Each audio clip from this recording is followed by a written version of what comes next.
Guest called Abdullah Samir, and he's also an ex-Muslim.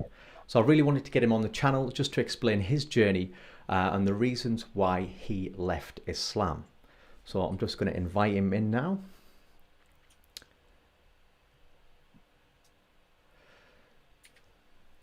Abdullah, you there? I can see you on the mic. Yes, hello. Hi, how's it going? Hi Abdullah, so welcome to the live stream today, and thanks for taking the time to come on as a guest. So yeah, we're just going to start with the first question. So what type of background are you from, and where do you currently live? So if you just mind just explaining a bit of your background, please. Yeah, absolutely. So I'm an ex-Muslim who lives in Canada. I'm from Kenya, so I was born in Kenya. I have Indian ethnicity, but we've been in Kenya for a few generations. My parents are from Kenya, my grandparents are from Kenya, and I grew up in the Shia Ismaili sect of Islam. So my mom is Sunni, but my dad is Ismaili. Ismaili is a very tiny sect, maybe 5, 10 million in the world. They believe in this living imam, they call him, Yeah. Aga Khan. And he's kind of like, I don't know, sometimes I say he's like a pope. I don't know if that's the best analogy, but he's a spiritual leader of the movement. So I grew up in Right. this sect, and then we came to Canada. And in Canada, I had an experience where I ran into some Sunni friends, and I mean, I made some Sunni friends, and through the dawah, through the propagation or whatever, preaching to me, I decided to convert from Ismailism, which is a very liberal, modern, progressive sect, to Orthodox Sunnism. Praying 5 times a day, believing that women have to cover, all of that. I just deep dive right into it. I became Wow. a very religious Muslim. I got married to a Muslim convert. Eventually I had kids. I had 5 kids. I put my kids in Islamic school. I avoided any sort of haram jobs, like working at a bank. He didn't allow music in my house. So, just went, Wow. just jumped Just right into it and just deep became sea very diving. religious. It became my life, you could say. Yeah. Well, that's Yeah. amazing. So Yeah, it very much became my life. And yeah, so you were gonna say something? yeah. So, for the viewers watching, when he mentioned about a bank and doing anything haram, in Islam you don't deal with interest. So something like a mortgage, getting a job that's giving out interest is something that's a no go within Islam. So one thing that I'd like to ask is, what was it that attracted you to Islam initially? The Sunni sect of Islam. Was it their conduct, or was it just that it was just preaching purity or righteousness through the Quran and praying? So that's a good question because why would anyone change? So in my case, what happened was I became exposed to both sects more in more detail. So I wasn't planning to convert. What happened with me was I was like pretty much one of the only Smileys in the school, and there was more Sunnis. And so when the Sunnis decided to have like literal prayer, they were praying after school, they were having Friday prayers, and these guys were my friends. So they're like, "Why don't you come with us?" So I asked my dad. My dad was like, "Yeah, whatever, it's fine. Just if you want to pray, however you want to pray, just pray. It doesn't matter." He was a pretty cool guy like that. Yeah, He was kind of like, spiritual but not very religious kind of guy. yeah. So yeah, so he told me, yeah, just go ahead if you want to join them, doesn't matter. I'm like, yeah, okay. So I started joining them, and then when I had been exposed to kind of both, they're kind of like different religions. They're so different. I started to feel that I started to read the Quran, I started to feel like the Ismaili sect is not. I realized that's a big problem because the Quran says you can't do that. So then it became like, oh yeah, I was in a misguided sect change, so I converted to Sunnism. But in the beginning, I wasn't planning to convert anything like that. I was just like, you know, I'm like, yeah, I'm Muslim, whatever. Either way, whichever way you pray doesn't matter, right? So I got Yeah, involved you'd. with them. I think that's it though. The more you start to study and because would you say that you wanted to know Allah more, and that's why you wanted to read the Quran and research and stuff, and just through bumping into these people, it's got you to question what you believed yourself, and then it's led on a journey. Would you say that's probably what happened? Yeah, Great. So Yeah, yeah, that's exactly that's a good way to describe it. Yep. just for background, people that watching that don't know Abdullah Sami's background, what he used to do. So you were involved with many websites that would help spread Islam, also for recitation. Some of the websites when I was a Muslim, I actually used to use. So when I found out that you were part of this, honestly, it really shocked me because Light Upon Light had 4 million downloads. 4 million downloads. And in Islam, obviously, if you're spreading, then you get more blessings for that. So the blessings that you were piling up, Abdullah, um, and it was the recitequran.com, the Dean Show, verse by verse Quran, and all these websites and people that you were connected. What actually was it that caused you to start to leave, or to start to question? And what moment was that? Do you want to share some at first before we go in there? Yeah. So basically what I always felt that we should try to, talk about, we should try to use whatever skills we have in order to propagate the religion, and that's what we're Hmm. taught, right, as Muslims, that you should do that. So I'm like, okay, well, I'll just use my technical skills and I'll build this website. And I built this website. This is before it was actually before YouTube existed. So Hmm. back then, it was actually a Yeah. useful project because there weren't many ways for Muslims to watch this content. And this was back in 2000 and I think 2001 is Hmm. when I around that time, between 2001 and 2006, when I was in universities, when I started it. And people told me, how would you do that? Because it's going to be expensive. I mean, at the time, you had to create your own server and you had to pay for the web hosting, which was very expensive for video. It was a Yeah. challenge, but I found a way to do it because it was important to me. And I even used to go from conference to conference. I went to ISNA convention, ICNA convention, Wow. Reviving the Islamic Spirit, and whichever conferences would allow me, I would Hmm. I would record with my own camera. I got my own camera equipment. I would make my own copy, and I would upload them to the website. Hmm. So I felt that I was doing my duty as a good Muslim to promote Islam, to spread Islam. And the sad thing is, to me at the time, was most of them didn't want to let me upload the videos. They're like, no, we want to sell the, and they were so short-sighted. At the time, most Yeah. of these conventions wanted to sell videotapes, VHS tapes. Mm. So Yeah. they didn't want to allow people to put it for free online. They thought, oh, we'll sell less DVDs and VHS tapes or whatever, right? So some of them did allow me, and the ones that allowed me to upload, I uploaded like a ton of the stuff online. I used to record, and there was even this new Muslim conference that I went to called Paradise Forever, and I used to record that as well. And then, of course, eventually YouTube came about, so I stopped my own content. And we all know that easy, and there's like Yeah. a ton of content, Islamic content, and everything on there. So I didn't really bother with the website, but I left it up. And then I started another project, which was Verse by Verse Quran, which was not really a website that like normal people would use, but Hmm. it's used by other Quran app developers to build more Quran websites. So they used it to kind of build like Quran.com, the I think King Faisal or King Fahad Quran complex. I forget which one it is. They use my Quran recitations, and the guy, Wow. the maintainer of the Saudi Quran complex website, used to communicate with me by email, Wow. and he used to like even send me donations for the web hosting as Hmm. well. Sheikh Yusuf Estes, I used to work with them closely. I didn't that was None of this, by the way, made me any money, just to make it clear. Hmm. Yeah. The Yeah. It Islamic actually website, costs you Light money, Upon doesn't Light, it?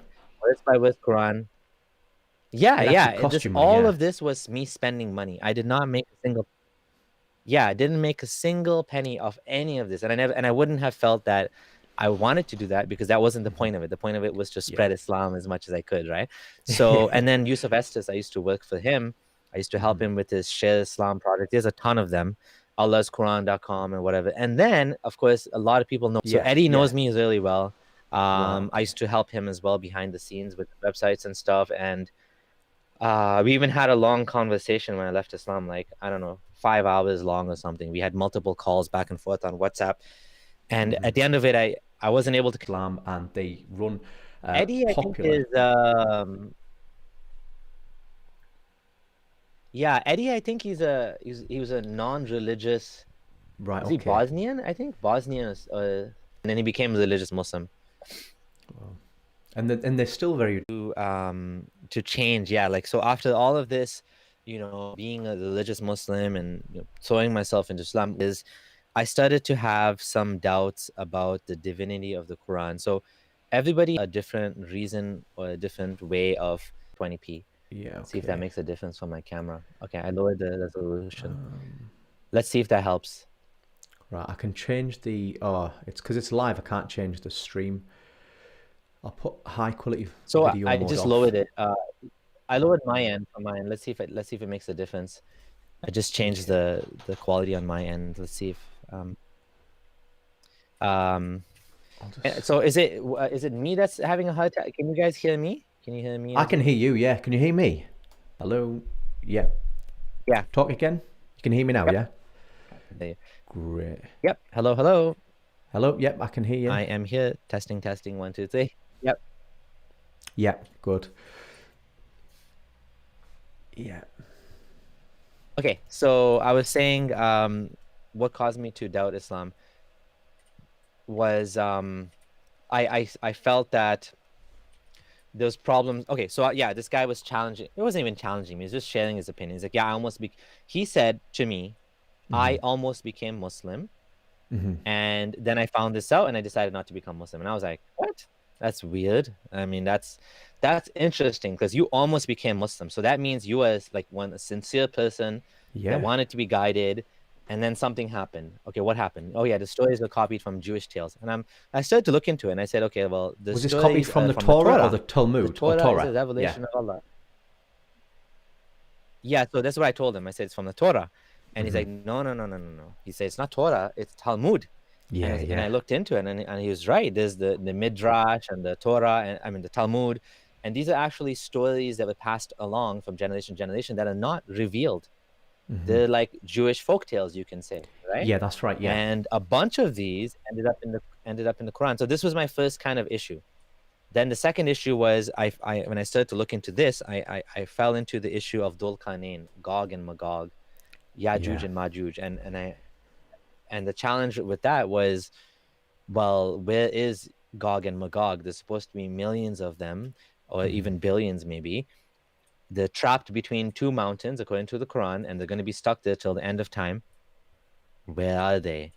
The funny thing is, Muslims they laugh at me for saying this, like, oh, ha ha ha, you couldn't find the gate of Gog and Magog. But one of the caliphs, I think it was Caliph Omar, he actually sent an expedition to try to find the gate of Wow. Dhul Qarnayn.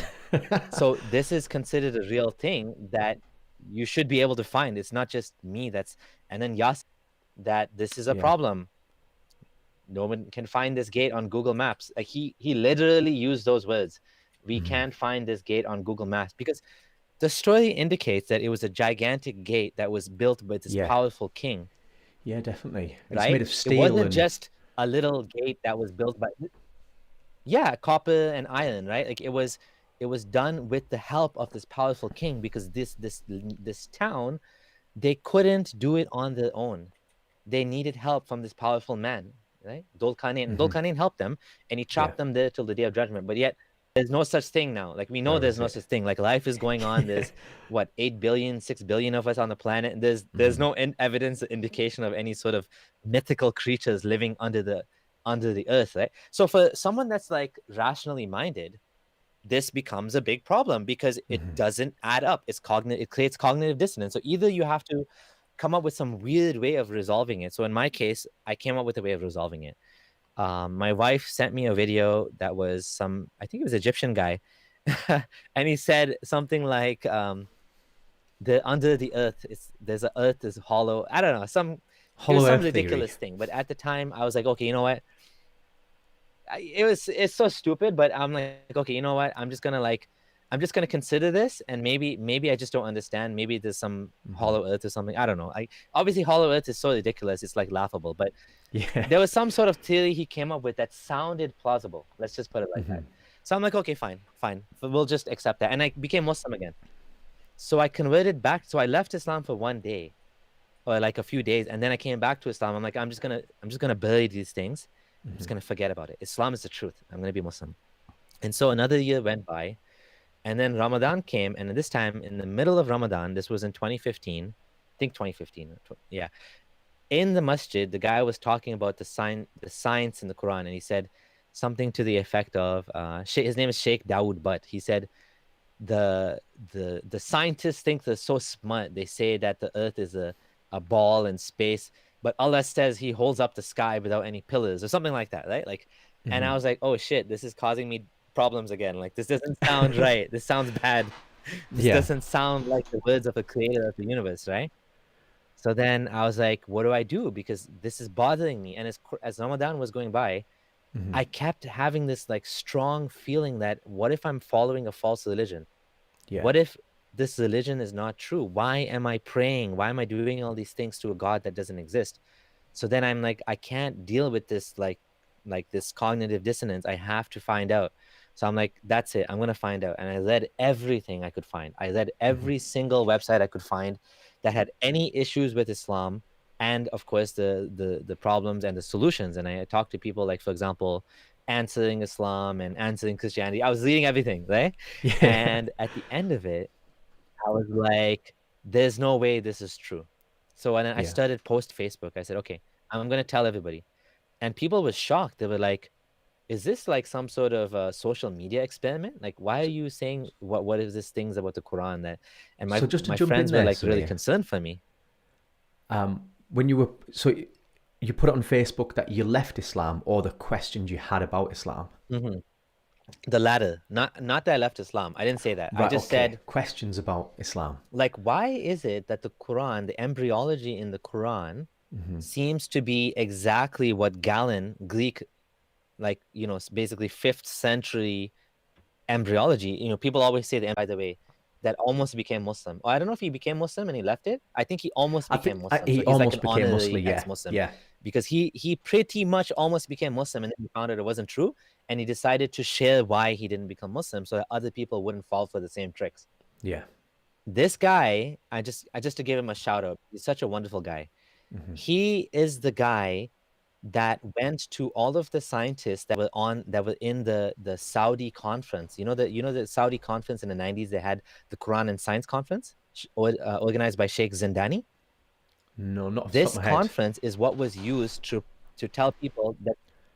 Yeah, so this conference is the one that was used to tell people that the science in the Quran is miraculous. They found a bunch of scientists from all over the world. They brought them there, Right. and they were like cherry picking the things they said and making them say things. So this guy, the rationalizer, he contacted a bunch of them and had interviews with them where they said, "No, I'm not saying the Quran is divine. I wasn't saying that at all." So they actually went back on what they said at the conference, a Wow. bunch of them. Wow. So he managed to single-handedly like take down that world conference just by like doing a little bit of detective work, right? And he even emailed Keith Moore, and everybody knows Keith Moore. Anytime you mention embryology, everybody says Keith Moore. Oh, but what about Keith Moore? He's an embryologist from University of Toronto who said the Quran is amazing or whatever, right? So he emailed Keith Moore and he tried to ask him, are you willing to like explain why you said these things? Are you willing to like retract basically what you said? But he refused. So obviously, I mean, I'm speculating, but it's obvious that Saudi Arabia gave him money to make those statements, and he can't go back on them now.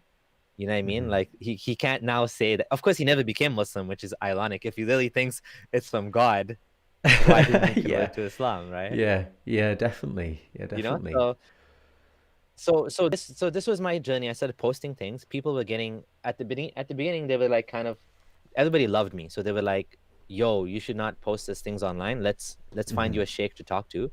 Yeah. And then when I went to talk to an actual, so then one of my friends said, "Come to my house, delete all your posts." So I deleted all my posts. No, he didn't tell me to delete my posts. I just did it on my own. I just deleted everything. I'm like, okay, I'm gonna come back to Islam, because this guy, he almost left Islam.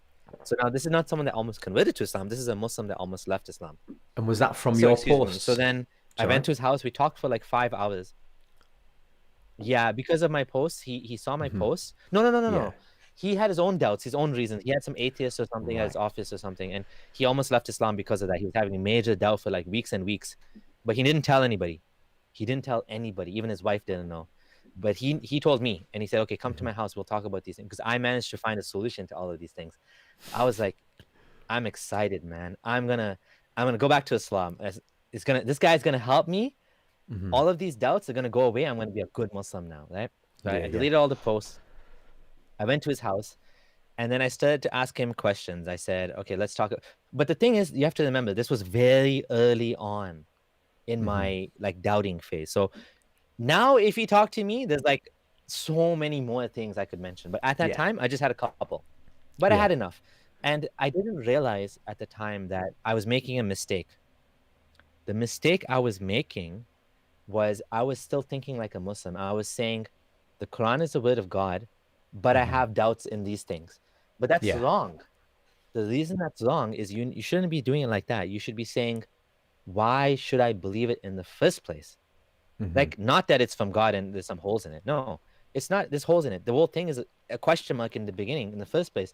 The burden of proof is on the claimant. The Yeah. Quran is the one that needs to prove itself, not, oh, there's mistakes. Even if there's like, there could be like potentially 100 mistakes, which I think are mistakes and not mistakes, but that doesn't make it true though. Even Yeah. if everything it says is correct, Yeah. doesn't make it necessarily the word of God unless there's a reason to believe there's a word of God in it. Because I can write a book about anything and just doesn't mean it's from God just because it's correct. Right? Yeah, I can that's write a right, book yeah. on flowers, or I can write a book on the planets or whatever. That doesn't mean it's from God. It's just true information, some of it, right? So we had this conversation for like, again, like 5 hours or something, and I asked him so many things, and at the end of it, he tried to answer some of them, and the ones he couldn't answer, he said, look, the ones which I was able to answer, I answered, and the other ones, I just told myself, I'm going to take a leap of faith. And Yeah. to him, it was basically what we call Pascal's wager. He's like, I'm not going to risk my hereafter for some doubts. So, you So know, this blind is where I faith. am. And then I asked him, yeah, basically for those things, for those particular issues, whichever it was, I don't remember what it was, whether it was Muhammad with Aisha or whether it was, you know, her being a child. I don't remember what it was, but there were specific issues he couldn't answer. But he's like, I'm okay not being able to answer that. I'm just going to have faith in this religion. Yeah. And so I was like, okay. And I said, can I ask you if for more help? Like I'm still looking into these things. And he's like, no, I don't want to be dragged back into this. That's what he said. It's like, I'm done with this. He just wanted to escape. So he's like, he's a smart guy, but I think at the end of the day, his religious indoctrination from childhood, and I think his fear of hell is what kept him. Yeah, because I think for those watching, when And then you are so on this basically journey of after that, I questioning, just like, sorry, I was just going to say for those sorry, a bit watching, of lag still. Sorry, what were you saying? yeah, when you are questioning Islam and your belief system, there is not only from your family you're feeling that the pressure and the questioning, and it's also from the fear of Allah and also hell as well. So when you are questioning, it's quite a dangerous place to be, or a vulnerable place to be. So sorry, yeah, continue there, Abdullah. Indeed. That's a good point. Yeah, it's exactly a good point that it's a scary place to be when you're questioning. You don't know which way you're going to be going, and you don't know like who you thought God was. You now no longer have that God on your side, Yeah. and some people have it harder and some people have easier. I know some of my Muslim friends took him like I think 2 years to come to terms with the fact that Allah doesn't exist. It just was very hard for him because he knew in the back of his mind that this didn't make any sense, but somehow he had a lot of emotional connection with Allah. He was like, yeah, Allah is going to take care of my daughter when I die and this and that. And of course, we all know that that's not really the case, but in his case, he was connected to that and he wasn't able to let go of that, right? Like he's like, I need God. So, and then he became atheist like myself. And so he wasn't able to, he had a hard time. There we go, It's a- back in. okay, Back in there. Right there. Sorry, we just cut out for some reason. The software just decided to stop the live stream. So we're back now. So Abdullah, are you back in? Yeah, I'm here. Yeah. Yep, great. Okay, so it disappeared. Yeah. So yeah, I was saying it's different for everybody. Some people had a tough time. Some people like me, I was luckier.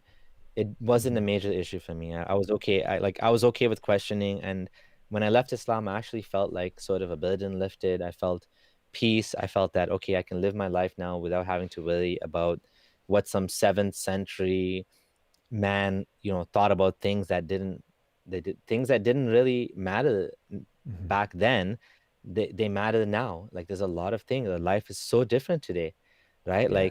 Like practical things, like small things, big things, eating halal food can be annoying.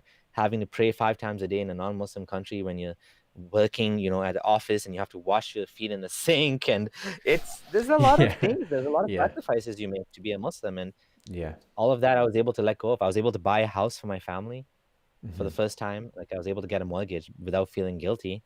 Yeah. And that was amazing. I'm still living in that house. I'm happy that it's not this house. This is a green screen. Yeah. Yeah. I knew it was a But green screen. yeah. But yeah, no, I'm happy. I'm really happy with my decision, and I think it was the right decision for me, and which is why I want to talk about it. I want other people to know that Islam is not true and you're better off without Islam. Yeah. So I think one thing that I'm going to give a reference here from the Bible, John 15 and verse 13. It says, "Greater love has no one than the one who lays his life down for his friends." Now, I'm a firm believer that, if you, those that you love and people that you love, you want to protect them. And honestly, when I saw your stuff a while ago, some people might think, why is he speaking against Islam so much? And it's out of that love for other people, the reason why you speak out. And it's the same reason why I do. I speak out against Islam because my family, my friends, I know the heavy burden it is to be a Muslim, but also the spiritual deception that it's like wearing a parachute, thinking, right, I'm going to jump out of this plane and I'm safe. But only to realize when you pull the cord, there's no parachute inside. It's actually a dummy.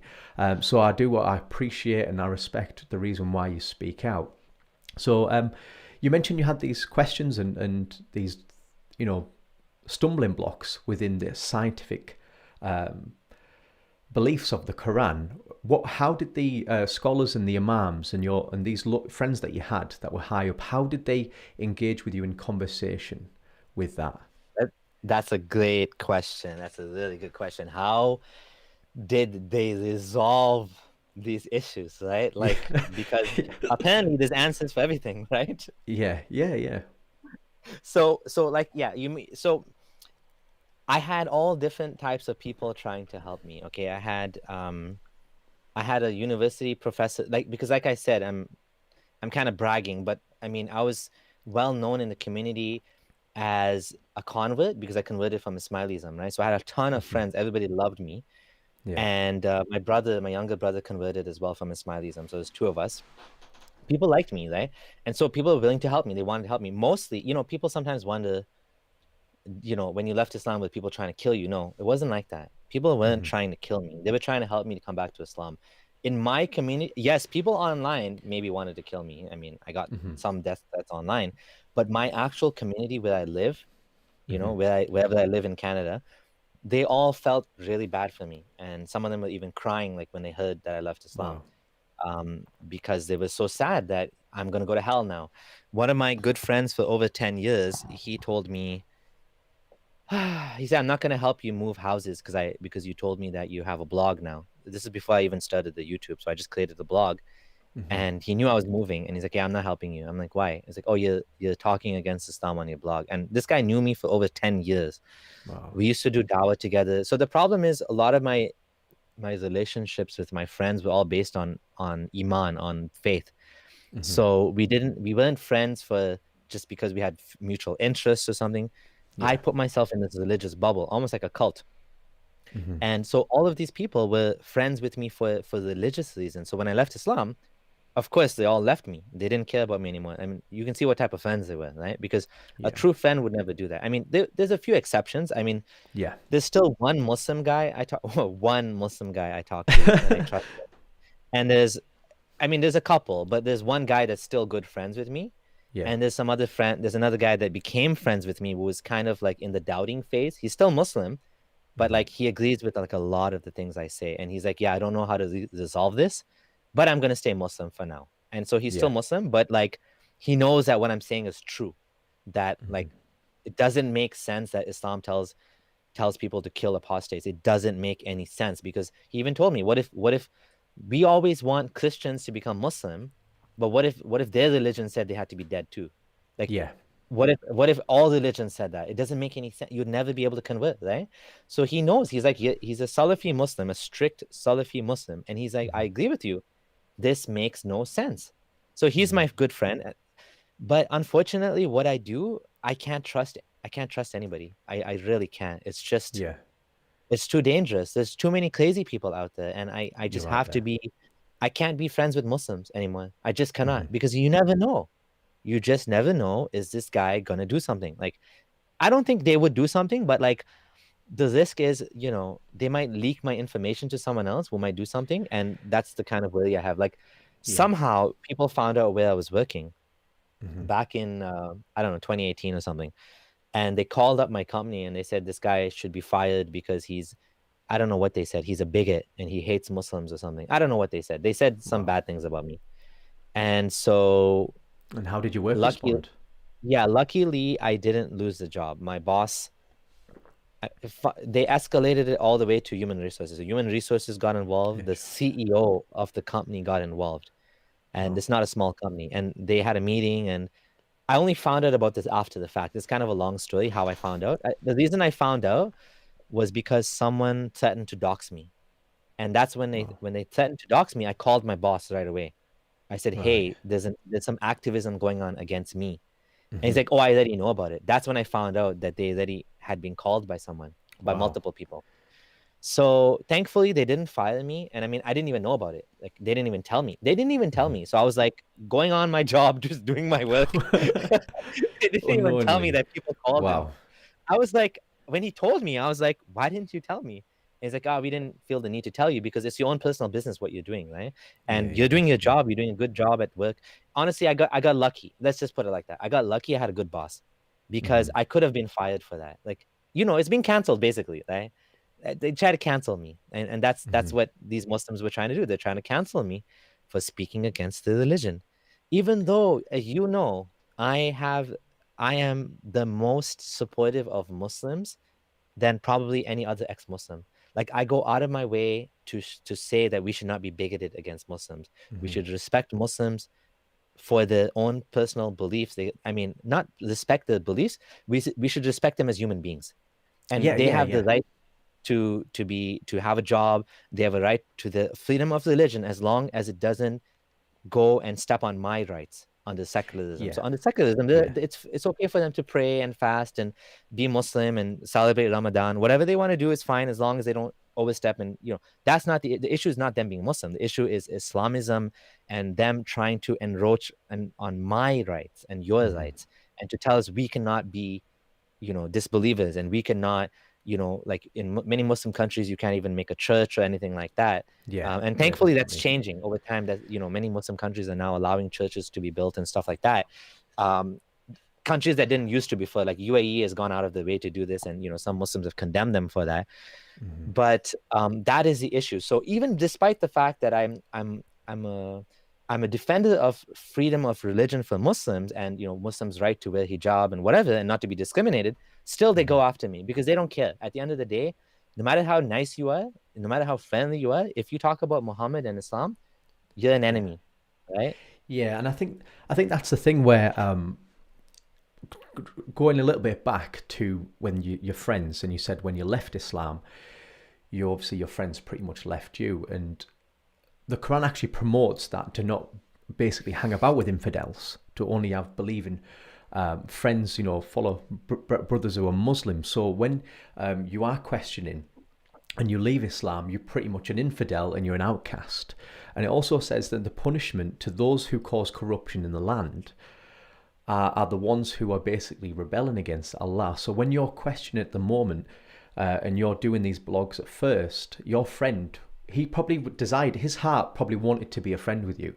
Like, he probably still wanted to engage, within, communion and doing things with you. But his deen, his religion, caused him to deny you as a friend because you're an infidel and you're waging war against Allah. And under Sharia law, they could actually crucify you, not only for being apostate, but if you weren't apostate because you are basically speaking against Islam, they would be able to crucify you, cut off your hands and feet, and kill you, wouldn't they? Yeah, so that the punishment you're talking about, cutting off the hands and feet, that's mentioned in the Quran, that's for treason. And Hmm. yeah, if this was considered treason by the state, then that could be a potential punishment for that. More likely, what I've heard is the typical punishment is they just execute you, not Hmm. torture you on the cross like that. But I do have to admit that there's a big difference in the Muslim community in terms of the sect that they're in and the Yeah. treatment of you. So what you said, all of this is called wala and bara. This, Hmm. being friends with disbelievers is not allowed, and us versus them ideology. This thinking is very dominant in the Salafi slash Wahhabi Muslims Yeah. Yeah, movement. that's Right? right. Yeah. So I was Salafi. So most of my friends are Salafi. So they have this sort of thinking that I cannot be friends with you, I cannot sit with you, I cannot talk to you. But the friends that are not Salafi, like the Muslims that are like basically either Sufi or they follow a madhab, a school of thought, most of them, they don't think like this. They were like, I can still, some of them tried to be my friends, but like there were a couple of people that actually entertained what I was saying. And I had Hmm. long conversations. One of the guys, he's a pharmacist and he was a good family friend. And we were talking and talking and talking. And he kept everything I sent him, he's like, yeah, it's not an issue for me. And eventually he just unfriended me without telling me. But Hmm. he wasn't like, I can't be friends with you, but he didn't want to be friends because I was upsetting him and the things I was saying. The friend that I have now, that I told you, that one friend, Yeah. um, we still talk about religion, but like for the most part, we don't really. We just try to avoid that topic. There's no point because he's not gonna Yeah. agree with me. He's not Salafi. So if You've he was Salafi, he exhausted wouldn't that be friends. area. Yeah, and he's not Salafi, so he's willing to just be friends with me for the sake of like, okay, we know each other for many years, like over 2 decades or whatever, and he knows my family, I know his family, I know his kids, he knows my kids, and so for that reason, we're still friends. But he's able to hold that aside, and you're right. It depends on how they interpret the Quran. Most Canadian Muslims don't really see it that way, but there Hmm. is obviously people that see this whole thing as enemy. The worst of all are the people that are like in Hizb ut-Tahrir or these Islamic movements. So Hizb Hmm. ut-Tahrir is a group that wants to re-establish Islamic law. Rather, they want to re-establish the Islamic State. Yeah. For some reason, they don't accept ISIS. I don't know why they don't accept ISIS, but for some reason, they want to re-establish the Islamic State, but they don't like ISIS. And these people are the most venomous, vile, nasty people. Not the people, but the The ideology, belief. Yeah. the belief. And this guy, like the leader, one of the leaders here, he told me that you're going to end up addicted to drugs, drinking alcohol, homeless, living on the streets because you left Islam. That's what he told me, and he just blocked Mhm. me on Facebook after that. This guy basically thinks that anyone that leaves Islam is going to end up as a loser, and like on like issue with lots of issues, mental health issues and social issues, and this is the type of people. And he called me to my face an enemy of Allah. So these type of people you have to be Yeah. careful of. The Hmm. typical Muslim, they don't even care. They're like, yeah, I don't like you talking about my religion, and I'm just not Hmm. gonna be friends with you on Facebook anymore. So a lot of them stayed friends with me on Facebook, which surprised me. And I always wondered, what do they think about me? And sometimes when I don't use Facebook much nowadays, but when I used to, if I posted something not on Islam and I see they liked it, then I know they're still following me. And I wonder, do some of these people have doubts? Why are they still following me? Like after so many years, like it's kind of strange, right? So I know some of them, they're okay with me, Hmm. but they're because they stayed friends. The ones that blocked me, I know some people I was disappointed. One guy, he actually told me, Abdullah, tell me your best, reasons why you're not Muslim. And I told him a bunch of things. And then he at some point blocked me on Facebook. And I was shocked because he was actually asking me, and I was like, he's asking me on one hand, then he's blocking me. I guess he couldn't take it. It was too much cognitive dissonance for him to see my posts. Hmm. He didn't want to have doubts, so he just blocked me, I guess. And there's different ways of dealing with it, like I told you. Some of them they want to get me fired from my job. Some of them I think if they could, they'd probably kill me. Hmm. I Yeah. mean, No, like they would definitely. Yeah. like not, I don't know if they would kill me themselves, but I think they would like turn me over to the authorities or something like that. Hmm. Unfortunately, it's such a it's such a toxic ideology that some people, if they can take it that way, right? Yeah. Yeah. Definitely. So, you mentioned about the scientific, beliefs that you started to question. But was there anything about Muhammad and his teachings and him being the perfect example? Was there anything in that included what made you question Islam as well? Yeah, so actually David Wood, when I was watching his content, this just when I was doubting, excuse me, he actually like brought up a lot of things which I'd never thought of before. Because um I had never thought about these. I knew all of the stories he was mentioning, so I knew that what he was saying was true, Yeah. but I had never seen it in the light of like how it's bad until he actually pointed out. He pointed out a bunch of stuff. He pointed out, for example, how is it that this best man, he was able to um take the night of one of his wives. First of all, he had like so many wives.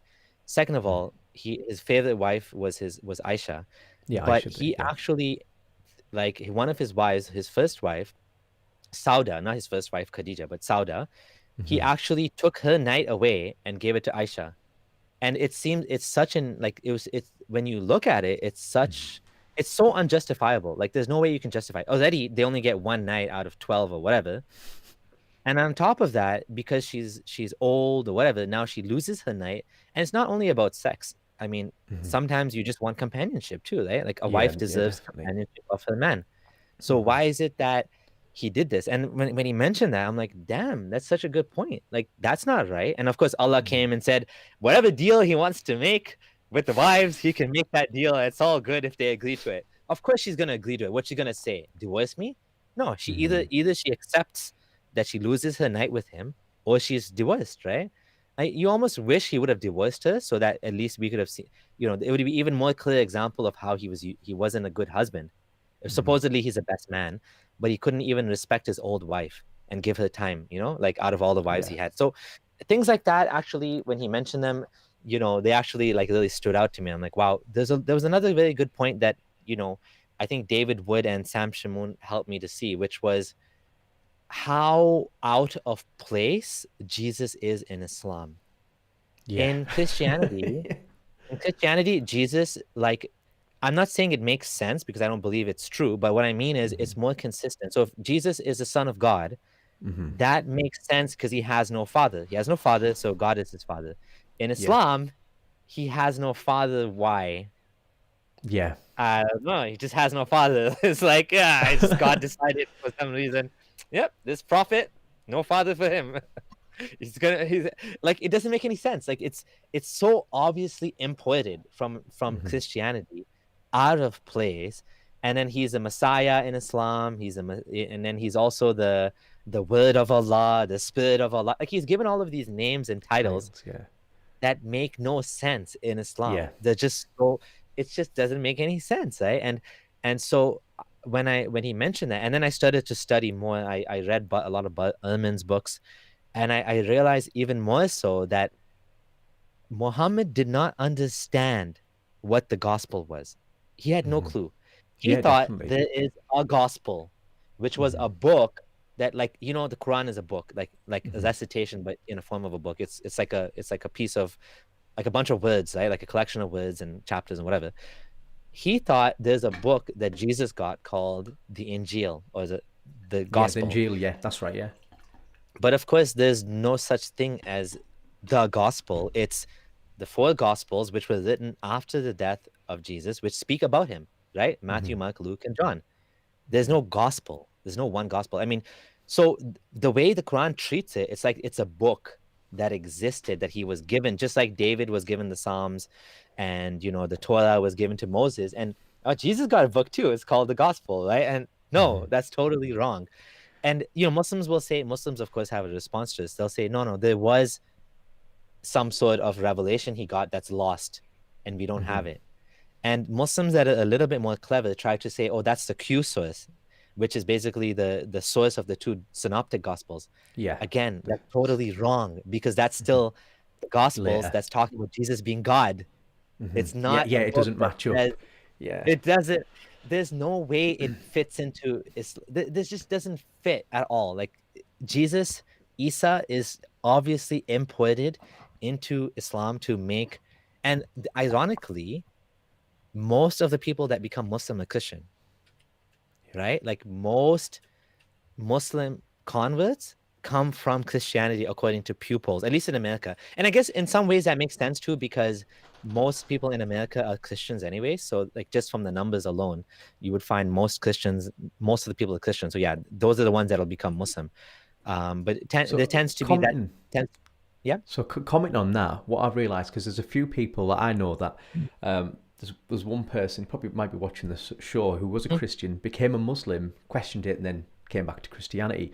And I realised that some of the people who were Christians and became a Muslim listening to their story and background, they didn't actually understand Christianity as a whole. And to be honest, like me, I've been a Christian now since 2016, September to 21st.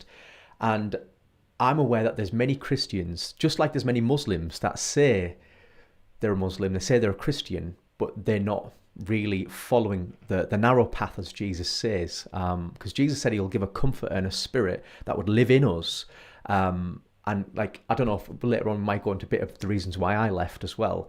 But yeah, so there's many people that say they are, but not have never really went deep enough into the faith. Because I think no matter what background you're from, there's a journey where you start to understand your faith, but then also you practice your faith as well. And I think many people don't practice their faith, or they don't engage in relationship with the Creator Himself. Um, so so yeah, carry on there. Sorry to just jump in. Yeah, no, that's a good point. And no, that's basically, yeah, there's a lot of, there's a lot of material there as well. It just wasn't when I started doubting, it wasn't in the morality of Muhammad or the teachings of Islam, the immoral Mm-hmm. teachings of Islam, because I always justified to myself that if I accept this as a word of God, then I will submit to whatever it says, even if it seems wrong. I just Mm-hmm. accept it. So that Yeah. wasn't an area of questioning for me because I had already blocked myself from questioning Muhammad. Like I Mm-hmm. would never question Muhammad. I just wouldn't. I'd be like, yeah, he married a 9-year-old. Well, God is the one that arranged that. He married his adopted son's ex-wife. Mm-hmm. Okay, well, God again. Like everything was okay, yeah, God allowed that. God allowed that. Yeah. So I wasn't open to that line of reasoning until when I started to really have doubts about the Quran. Then I'm like, okay, well, now I can reconsider some of these actions of his. Well, was that really a good thing he did? Is that really what the best man of all times would have done? And that's when, like, again, a lot of David Wood's material helped me a lot. And then there was other, obviously, blogs and stuff I was reading. Mm-hmm. And then I was able to see, yeah, well, actually, Muhammad was not a good man. At least he was not the best. For sure, he was not the best man that ever lived. There's a lot of Yeah. really bad things he did. And even among his own time, there was like bad things he did. But he was a typical warlord of his time, you could say, like the things he did, capturing towns. But of course, he had immense success in terms of telling people he was a prophet and uniting all the Arab tribes and fighting and all of the jihad and all of that. That was very successful. But at the end of the day, as a prophet, he was a bit of a failure. He didn't even compile the Quran into a book. He Mm-hmm. didn't leave any sort of directions for what to do when he died. He just died, left Mm-hmm. the community in a big mess. Like they went into They like split into there was two, yeah. well, not even that. Like there was, yeah, they split. There was multiple sects that were created, of course, and then there was the Ridda wars. So like large numbers of people left Islam when the Prophet died, and they said Mm-hmm. we were not going to pay the zakat, and then Abu Bakr had to fight them. And Yeah. of course, as you know, um, Abu Bakr became the caliph, and while he was the caliph, Ali was still bearing the Prophet, and there was like there was that fitna, that problem was started where the Shias say that this guy was just greedy for power. So Ali should have while been. Yeah. the Prophet wasn't even buried yet, and this guy's already becoming the next caliph, and they didn't even Mm-hmm. bury the Prophet yet. So Mm-hmm. like there was just mad chaos when the Prophet died. So as a prophet, what kind of prophet like that's a failure of a prophet, if you ask me. Like leaving his community in a mess, infighting, and it's just he wasn't successful from that perspective, and maybe he didn't even care. Like some people Mm-hmm. say maybe he was atheist. I don't think he was atheist. I think is that he had something going on in his head, that he thought he was talking to God, and maybe he used some of that to his advantage as well, to like, because it's hard to know for sure if he was lying per se, or he was just like so deluded that whatever he wanted, he thought God was telling him. Because if someone is an extreme narcissist and Mm-hmm. has like some sort of temporal lobe epilepsy, well, first of all, we know from modern science that many people that experience temporal lobe epilepsy think that God is talking to them, and they even able to write a bunch of things. And we have a live stream. Abdullah Gondal, he's a friend of mine, and he's done a presentation on the neuroscience of Muhammad. And he actually has a lot of evidence from neuroscientists Right. that show that a lot of what Muhammad was experiencing and described, the ringing of bells, Mm. mouth, frothing, and this is like exactly what someone that was having epileptic seizures would have Yeah. experienced. And sometimes people feel like they're talking to God when this happens, right? So it could be that really he was sincere, or maybe he was lying part of the time and is sincere part of the time, but for sure he was not talking to God. God was not talking to him. Let's say that. For sure, for sure, for sure. Guaranteed. There's just too many problems with the Quran. It's just too many problems with his behavior. There's just all over the place. There's just no way he was a prophet of God, you know? Did you actually come back to the original revelation in the cave, that he actually believed that it was a demon that spoke to him, and then he went and Aisha persuaded him otherwise, that she said it was God, that he actually wanted to Yeah, kill well, himself, didn't he? as an atheist, I don't believe in any demons. I don't think there's any such thing as devils or spirits or, but the way I interpret it is that he had a psychotic episode. He triggered a psychotic episode by being, so meditation is in general, especially in today's lives, is a very good thing. But if someone does like 30 days of meditation in a cave, especially if you're prone to any sort of mental issues, you can trigger a psychotic break. Like that's well known. You can kind of go crazy if you're you start seeing things, and I mean, God knows what happened to him. I have no idea. But I think it was some sort of psychotic break, and then he went home, and then of course Khadija convinced him, according to the story, that he's a prophet. Yeah. Right? And said, let's go talk to Waraka. Yeah, right? yeah. Like, I'm a prophet. Okay, here you go. I'm not crazy. He's like, I'm crazy. There's a devil and this and that. And it's like, no, you're not crazy. You're actually a prophet. Oh, I'm a prophet. I like the sound of that. Yeah. And so you've talked about many of the reasons, like the science, and then obviously the questions, and then they weren't answered. And how did your family engage with this? Like how did they respond? Good question. So one of the last things I wanted to do the reason I wanted to be sure for sure is I didn't want to misguide my family, and I didn't want anyone else to go to hell. I thought in my mind, okay, if I'm going to go to hell, at least I should just go to hell and nobody else. So I got to make sure that whatever I believe is actually correct before I tell anybody else. When I started posting those questions on Facebook, I'm like, well, there's no harm in this, because if I'm right, then I'm right. If I'm wrong, then someone will tell me I'm wrong. I'm still trying to get to the truth. I'm still going through the process. People got mad at me because they're like, you should talk to a sheikh, stop causing doubts, whatever. But at the end of the day, it didn't really, I don't think it caused anyone to leave Islam, me posting a few things about, questions. Most of those people are still Muslim that were Muslim back then. So, so I wanted to make sure. So I talked to an imam, and I think I got distracted. You were asking me that earlier. I had a history teacher. So one of my friends, I went to his house, talked to him for hours. A professor of Islamic history and Islam in general, and in an American university. I talked to him. I went to university with him. I spoke to one of the Al-Maghrib instructors, not Yasir Qadhi. I actually went to classes with Yasir Qadhi before this, but I spoke to another Al-Maghrib instructor. I spoke to, who else did I speak to? I spoke to a Sufi sheikh. For the first time, I went to a Sufi mosque, and I met with him 3 or 4 times. One of my friends got me a private session with the imam, and that didn't help. He wasn't able to, he did. So what I found, and then I talked to Eddie. Yeah. And then I talked to Eddie. Has an interview. WhatsApp. Eddie has an interview with this guy that is like an ex-atheist, and he told me to contact the ex-atheist guy. Excuse me. And I talked to him, and I asked him about a lot of these things about the embryology being copied from Galen and whatever. He's like, I don't know about any of this stuff. Like, he didn't know anything. Like, I'm like, okay, well, whatever. Then you don't know anything. Why am I talking to you? And that's the thing. Most Muslims, even the imams, they are not aware of the polemics. The people that are aware of the polemics nowadays are like Hamza Soitis, Ayeza, Abdullah Green. Like, the people that are involved in dawah. Yeah, I know him. Yeah. Yeah, the dawah guys, Ali Dawah, Muhammad Hijab, they know about these things. But if you just talk to like any Muslim that's outside of the dawah, any imam, even if you go to the masjid, they won't have any freaking clue what you're talking about. Yeah. They will be totally blown away, and they'll be like, I don't know what you're talking about. Like, I never heard of this stuff. And the reason why the Dawah team knows is because they've been asked them questions that non-Muslims have seen the holes, and they've poked in it, and they've went back to try and find the answers. and then they'll come back and say this is what it really says.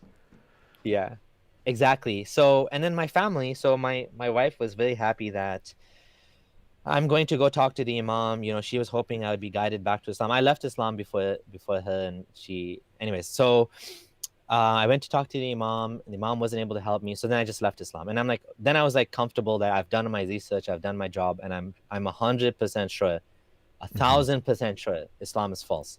There's no Yeah. way this is true. I'm like, it's a done deal. So then I told my family, my kids. My kids were like, yeah, you're still the same person, but now you're like, I'm obviously more open to them, like watching movies, or, we go out for Halloween even. They have no problem with that. We have a Christmas Mm-hmm. tree now. Like, I don't feel threatened by these non-Muslim things like I used to as a Muslim, right? I put them they're in public school now.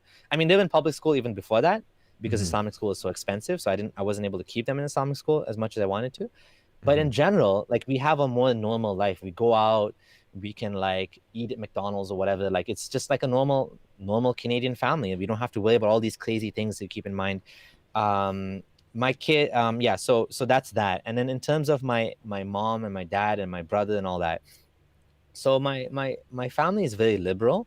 Mm-hmm. My mom, I'll talk about my dad first. My dad was, like I told you, he's a smiley, Mm-hmm. but he passed away. But before he died, I left Islam, and I stopped believing in God. And he's like, it's okay, whatever you are, however you are, I love you. It's fine. It doesn't matter. So I'm like very lucky. Yeah. And my mom, she's like, yeah, I still believe in God. And she's like, I think there is a God, and I pray to God, and God helps me in my own way. I'm like, okay, that's cool. I mean, I don't think God helps me, and so I don't believe in God. But she's like, yeah, I still believe in God. She's not really like, she's Muslim, but she's more like, I don't know. She's more like I think in some ways she's more like an agnostic Muslim, like, I think, right? But anyway, she's cool. She's liberal. My extended family, some of them think I'm nuts. They think I'm like, my auntie told me I'm an extremist. I'm like, how am I an extremist? She's like, you went from one extreme to another. Because you see, they Mm-hmm. weren't very religious. I was a religious guy, right? I Mm-hmm. converted to Sunni Islam. I started praying 5 times a day. Most of my family, they're like what you'd call moderate Muslims. Yeah. They pray sometimes, they don't pray sometimes. They go for Jummah sometimes, Friday prayers. Mm-hmm. They don't Mm-hmm. sometimes. They eat halal usually, I guess. They don't drink. All of Mm-hmm. them have mortgages. None of them care about working at banks, anything like that. They're like typical Canadian families. They're kind of religious, they're kind of not religious. So they thought I was an extremist as a Muslim, and now Mm-hmm. they think I'm an extremist as an atheist. I told my auntie, I said, listen, it's not extreme to not believe in God. It's just a lack of belief in God. I just don't believe. Mm-hmm. I'm not convinced. If I'm convinced one day, maybe I'll be convinced. But it's just a different. You believe in it, I don't believe. It's not extreme. It's just different, right? So I they were think like, it's yeah, good. your channel, but your channel is very extreme. I'm like, no, it's not extreme. I'm just sharing my views. I just don't believe in it Mm-hmm. anymore. Mm-hmm. So they don't like. I don't think they like it, but they don't care enough to like really bother me about it. You know what I mean? They're like, yeah, he's doing his own thing, whatever. Like, If you think, if to be honest, if they loved you, they would probably research and try and bring you back to the truth. Really, if but I, a lot of people don't actually. They're not that deep in their own faith, and it's just too much hard work. yeah, That the more they that's read, true. it will Yeah. convict them that they're not righteous enough, that they're not praying enough, and then all the condemnation will come upon them, and they'll be like, "Oh no!" So it's easier not to persuade you back because then it doesn't reveal their error in Islam. That's a good point, because that's actually a really interesting point. Never ever thought of that. That if you're like a run-of-the-mill Muslim and you don't really know Islam in detail, and you're talking to someone like me that Mm-hmm. was formerly extremely religious, you wouldn't be able to convince me because I already know all that stuff. It's Yeah. not like it's not like you're gonna mention something like, oh yeah, I didn't know that. Like I told you, I have a one Muslim friend, right? And we were having a conversation. Of course, always somehow we were talking about Bitcoin, we were talking about working in technology, and somehow it went to Islam. And I said, well, don't you know Muhammad killed all of the children of Banu Qurayza? Mm-hmm. And he's like, oh, I can't judge that. That was in the past. I said, of course you can judge that. You said he's the best man for all times. Yeah. He's like, yeah, but I wasn't there. I'm like, okay, there's some funny thing going on here, some cognitive dissonance. So obviously, yeah, there's no new, like, and I mentioned a bunch of stuff to him, and he kept coming up with excuses why. He's like, yeah, but that was different back then. I'm like, okay, so he's just a typical man of back then. He's not the Mm-hmm. man for all Mm-hmm. times. Yeah. Yeah, he's not the perfect I don't example, know role what model to follow. I remember when I was questioning, I remember reading about his companions questioning him about that it doesn't feel right to have sexual intercourse with the slaves, and he says, no, it's rightful for you. You know, whatever your bounty right hand possesses, it's rightful for yeah, you. And yeah, I remember reading it, thinking they're questioning it, and I was questioning it, but he's there supporting it, saying it's lawful because you possess them. And this, honestly, on my journey, it was similar to yours, actually, but mine was more from the morality. So the more I wanted to follow of Muhammad, the more I started to obey his commands and started to, basically replicate them. There was some of them that I did not want to replicate, and then it got to the point where I started to question as well that apparently everything Muhammad does, I can do, and I'll go to heaven. I'll go to Jannah, right? But yeah. he had 9 wives, but I can only have 4. So then I can't do everything that he does because I can't have 9. And I didn't want 4 anyway. I think, 1 wife is enough. Like the Bible says that the two become one flesh. Yeah, so I had similar questions, and a lot of it was the morality. Some was the science side of things about the sun landing in a muddy puddle, and yeah, just many things like that. So now that you've come out and you obviously told your family, and they're very liberal, so they've been very open to that. How was it? You said that you found a lot of freedom, but then how did you find your identity and how you saw the world, and specifically the afterlife? You mentioned sadly that your father passed away, so I'm really sorry to hear Yeah, that. How do you yeah. view that So, now? thanks. So I'm a humanist and I'm a materialist, I guess you could say. So I believe that all that exists is a material world, and once we die, atoms get scattered back into the universe or whatever. But I don't believe there's any soul. So when my dad died, obviously he believed in a soul. He believed in some sort of afterlife. I used to ask him, like, what do you believe? Right? Yeah. And he used to say, I believe there's some sort of next life, but he didn't believe in the Islamic paradise with brothels and wine and the whatever, like the big club of Allah, right? He didn't believe in that. He believed in some sort of spiritual existence with God. That's what he believed in. Okay. So um I personally, the way I come to peace with death and the mortality of this life, and the fact that we only have a few years and then we're gone.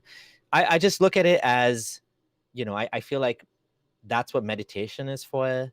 That's what mindfulness is for. It's just, you just come to accept and to be in the moment and not to overthink things, just to accept things for what they are. And that's how I find peace with my life. I think obviously there's going to be challenges in life, but I do think that in Eastern religions there's some wisdom there that can be applied in a modern world. Meditation I think is great, mindfulness in general, and dare I say, taking shrooms is kind of like a way to fast forward that. But yeah, is that what you're looking for? Is something like more along? Yeah, I think it was just kind of. I think it's good to interview people and what they believe, why they came out of something, why they changed. But also, I think I'd like people to understand where you're at now, what your thoughts are. Like to be honest, I'm curious about what you believe now. What would you think is after death? What Yeah, happens then? so what I think is nothing. I think it's just nothingness. Like, we didn't exist before we were born. At least we're not aware of any existence. Like, we just started, our consciousness appeared spontaneously when we were born, when our brains. I think that consciousness is a product of our brains, and I do think that at some point, if we may be able to recreate consciousness in a computer. So artificial intelligence is not consciousness; it's nowhere near to that. It's just but it's getting there. So I think our brains are just very highly advanced computers that are able to create the feeling of consciousness. And I think that everything that we experience in this life is based on evolutionary benefits. So I'll give you some examples.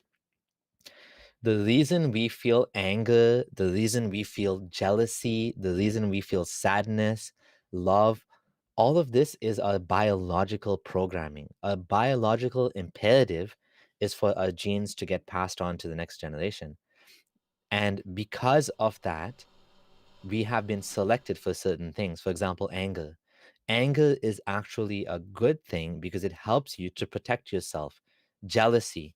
If we were not jealous of our spouses, then they would cheat on us, or they may cheat on us, and then I would be raising someone else's offspring, and my genes wouldn't be passed on. So if I wasn't jealous, my genes would just be cut off.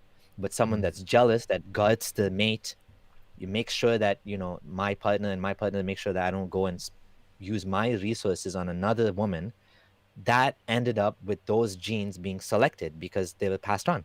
So I think everything about our personalities, everything about our humanity, it's all comes from evolution, and it all comes from the environment that we were selected for. So that's what I think. I do think that it's a very powerful like, I think that evolution is a very powerful, gives a lot of explanatory power to why we are the way we are, much more than religion, in my opinion. So because I looked into this, you see, because I want to, when I started to question the Quran, I came out of Islam and I started to, read the Guru Granth Sahib, the Vedas, the Bible. I was all over the place. Went into meditation, about the chakra system. Have you ever heard of a chemical called DMT, dimethyltryptamine? Yeah.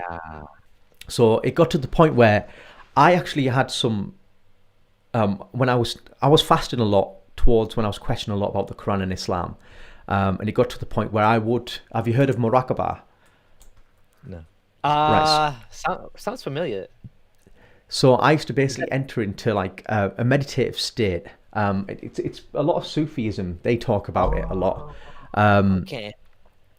So so there's like three dimensions: Islam, Iman, and Ihsan. And Ihsan is where the state where you see Allah and creation and stuff. So I went into like when I started questioning, and I was just going to the mosque. I found it was like quite hollow. It was like, okay, I'm just tick the box and I'd go.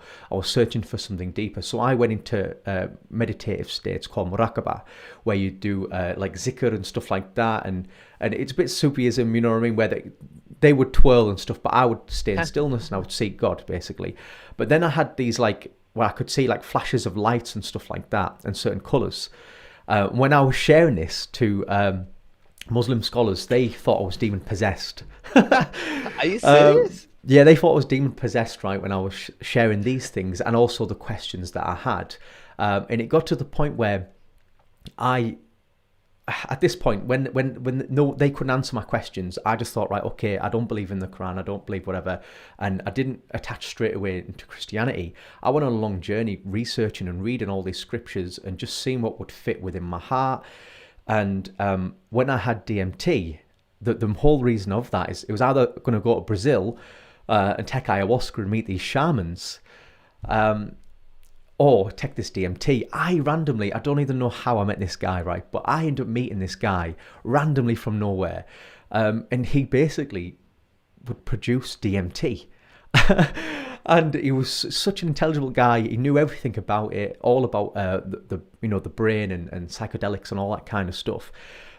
He said, don't take it alone. But to be honest, I didn't want to take it as like in a group thing and make it like an activity. I wanted to take it on my own to search for God, to have this, encounter with the living God and not a deception. So I actually had this infant room and it basically, I could feel my whole body building up this vibration. And do you know the soft spot you have when you're a kid? All the pressure was building up towards there. And all of a sudden, boom, it just like, poof, and I felt, well, it's not I felt, I was literally seeing everything as light. Everything as like just formations. You can imagine, when you've got a computer screen or you see the matrix, it's all like numbers. It's not like numbers, but it was all like living. Do you know what I mean? Like, when you say that this is, like science say that this is not a solid, it's just slowed down and put together. And that's what I could see, all this stuff around. But then, to be honest, I could feel in my heart after the experience that it was something bad. Like, I felt a bit shifty afterwards. I felt like, oh, hang on a minute. And I had this like, it was almost like annoying if this thing said, right, you need to increase your frequency and your vibration. And that's what it was doing. It was going to increase my frequency. So like when, I don't know, people have mushrooms or whatever and they have this Yeah. experience, I had this and it was like, I felt a bit off after. I felt like, actually, do you know what? I don't feel like that was not the experience was bad, but I felt shifty afterwards. A bit, like when you know something's going to happen and then a fight Yeah. kicks off. It was like Oh that yeah. type of feeling afterwards. Anxious. Yeah, anxious, but more like, imagine if like you were going to do a contract and you Premonition, let kind of. someone down. Sorry? Yeah. Like Like a it's like premonition. you sort of let someone down. Like, do you know what I mean? Okay. Like, imagine you cheated on your spouse or something, and then you had to tell her, and you had that feeling. I had that Okay. sunken feeling, like, whoa, like something was not good. And then basically, I ended up meeting these Christians. So, like, just to give you a bit of my background, I was approached by the Freemasons. Have you ever heard of the Freemasons? Yeah, yeah. So I was approached by the Freemasons, and I interacted with them for a bit, and it got to the point where I said no to them, and I went deep into Islam. Oh. I actually, before I went into Islam, I questioned.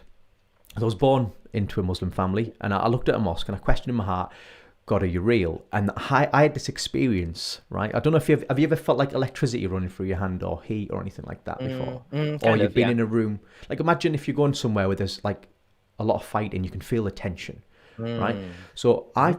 I basically looked at this mosque and I didn't think about Allah or anything like that. I just questioned in my heart, God, are you real? And I felt this rush through my whole body, honestly, through my whole body from head to toe. And it like literally filled my heart and then it kind of left. And I realized how much pain I had in my heart. So I lost my mum when I was 14. My dad left when I was 11. And through most of my life from being in the British Army, I actually hardened my heart. I just made myself a man, alpha man. And a lot of these things were blocked out. So from this experience, my heart opened up and I realized how vulnerable I was, how much I needed communion with God. And I went on searching Islam, and that's what I was seeking. I was seeking this encounter that I had with the living God. And when I was praying, and yeah, I felt good. Like I'm sure when you went to Umrah, like when I go to the gym, I come out the gym, I feel good. It's good when you do some movement or you interact with other people. I believe our energies, we can bless someone with our energy or we can curse them with our energy.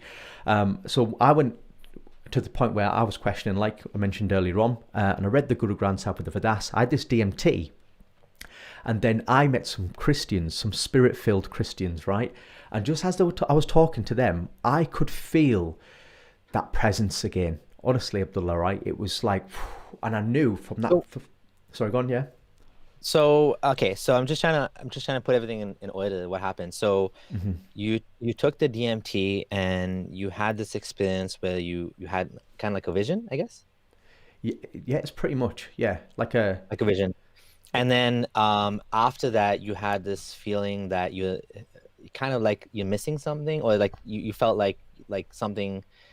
How did you describe it again? Like it was like you felt like you I let knew down it. someone or something. I knew it was wrong what I did. Like when you do experience What where was you wrong? might The get DMT was what like was say what was example wrong? if you took drugs, like say Yeah. example Oh, if so you you took felt you felt guilty about taking the DMT? not I wouldn't say it was necessarily a guilt feeling, but when you're seeking like spiritual enlightenment and you have an expectation of doing something, it was going to reveal the truth, but then it turns out it wasn't. It was like a Oh, I get counterfeit. it. I know exactly what you mean. Okay, okay, I get it. I totally get it. Okay, you had an expectation ahead of time, and it didn't exactly happen. And then I felt left with a different, almost. I felt like I was going to be left with a bit like enlightenment that what I was doing previously was the I truth and all that kind of stuff. But it was almost okay, like what was left with me was a different presence. It wasn't got it. light. So, It wasn't pure. were you Muslim at the time? So I've literally left Islam. Okay. I've read the Guru Granth Sahib, I've read the Vedas, read the Bible. I've gone through all this, chakra system, New Age, Yeah. Huh? you know, loads of stuff, fasting, trying to have out of body experiences, all this kind of Yeah. stuff, stillness and, Okay. Yeah, yeah, positive thinking, all that kind of stuff, which being present is a good thing. yeah. And then it got to the point where I met these Christians, and now the reason why I'm sharing this, Abdullah, is not to, I don't try and convert anybody. Like, I believe everyone has to go on their own journey.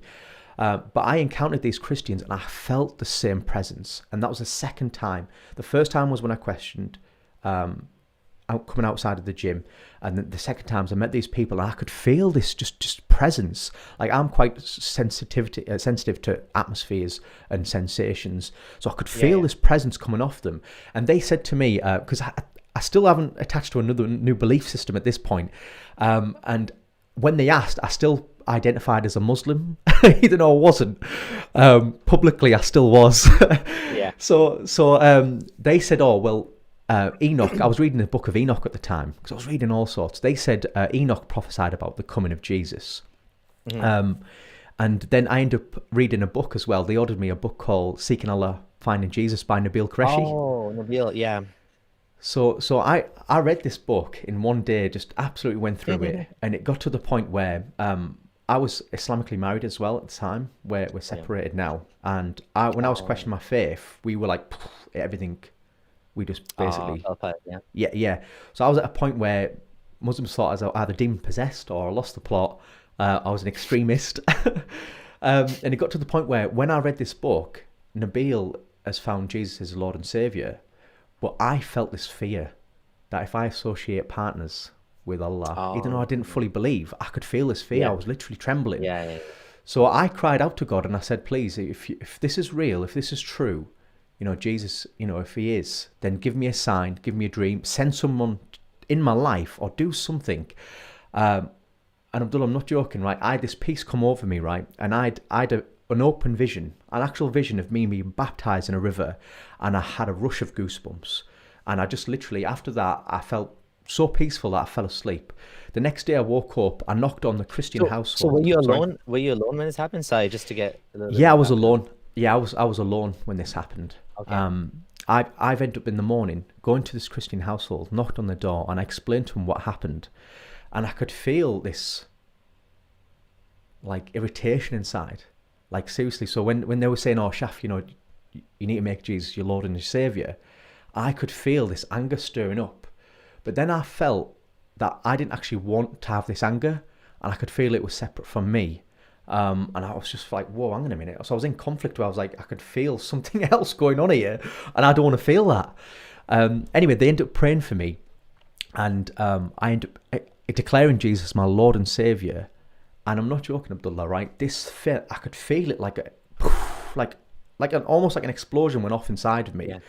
And I felt free from like pressure, anxiety, fear, all these things just left, right? And I was a personal trainer at the time. For about 2 days, I cancelled my clients. And this happened anyway, and I was emotional. I ended up crying. It was that powerful, the experience, that I was literally crying. And I was getting messages from my client, Harpal, who was a Sikh guy. He was like, oh, no, come on, let's train. I didn't want to cancel today, and he was convincing me. And because I felt amazing, to be honest, honestly, I felt so good.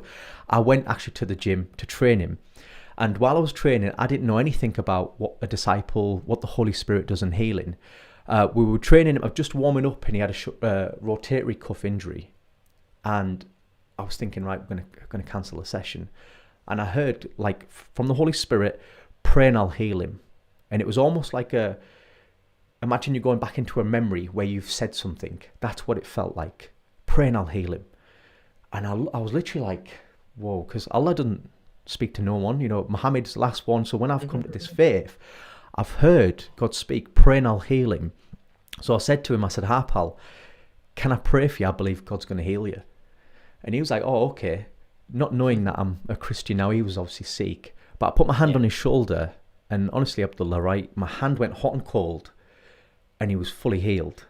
And literally, me and him were jumping up and down. We had a session, and it was amazing. And this happened 3 days in a row. Now, the most remarkable thing happened now, where 2 days before I was going to get baptized. So I had a vision of being baptized in a river. So I said to these Christians, and I said, I want to be baptized in a river, exactly like I saw in that vision. 2 days before, God actually spoke to me and said, I'm going to show you a sign. So yet again, I was on my own. I wasn't meditating for 30 days and fasting. I wasn't in a delusional state. I was literally at a point where I was in admiration of God. from the freedom that I felt from coming to Christ. And I literally heard God say, I'm going to show you a sign. So I rang my friend Jacob Waters, immediately after this experience. And I just said to him, I said, when I get baptized, make sure you record, because a sign is going to come from God. Now, when I was in the New Age stuff, I was fascinated by the 7 colours, the 7 spectrums of light, the rainbow, the 7, within fruits and vegetables, you see the 7 colours all over as well. And so I was still fascinated by that. And anyway, when I got baptized, I went in the river to be baptized. And when I came out, Abdullah, I felt this fire hit me, this heat. And it was tangible that even my wife now, Angel, she's also an ex-Muslim, she could feel this tangible heat and presence. When I came out of the river, a double rainbow appeared, and the end of the rainbow lands in the river where I was, in the exact same spot. And we've got it on video. And yeah, the reason why I'm sharing this is that I knew from that moment, praying to Allah for years, praying my 5-time namaz, I might have experienced fear and some sort of peace or good feeling like I do when I come out the gym. But in all honesty, when I came to Christ and when I give my heart to Him, the pain of losing my mother, the pain of my dad leaving when I was younger, my grandma passing away, my auntie passing away, me being mixed race, not really fitting in, and having to create all these things to kind of make sense and just get by in life. When I gave my life to Jesus, from that moment, Abdullah, I had this fullness and contentment that's never left. It's still in my heart now. And yeah, so on this journey, the reason why I asked you about the question, what you believe, is I believe you're still on a journey. You're still searching, and I'm still on a journey to know God more. And I just want to encourage you to, you don't believe God exists, but don't stop the journey of learning and researching and seeking out the truth. Mm. Before we end, can I ask you a little bit more about this experience? Of course you can, yeah.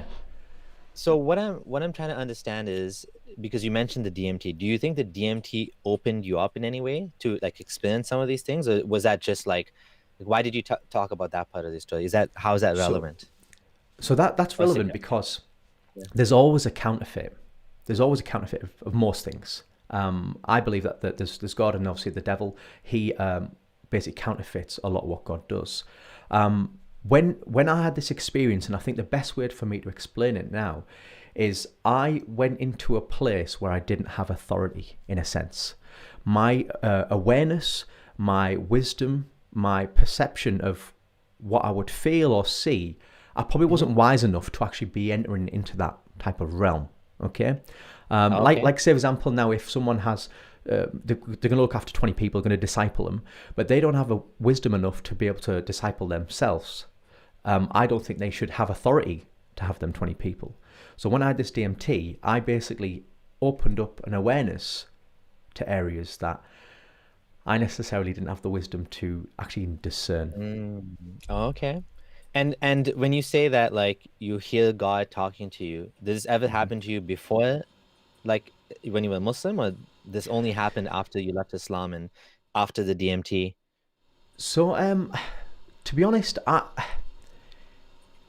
believe when I came out of that gym, so this was before I went deep into Islam, I questioned. So when I was interacting with the Freemasons, I felt a presence from them, but it was more like it wasn't like pure evil. Do you remember? It wasn't like, if you go to a fight, a boxing match, and you feel all that tension, and that's obviously hype.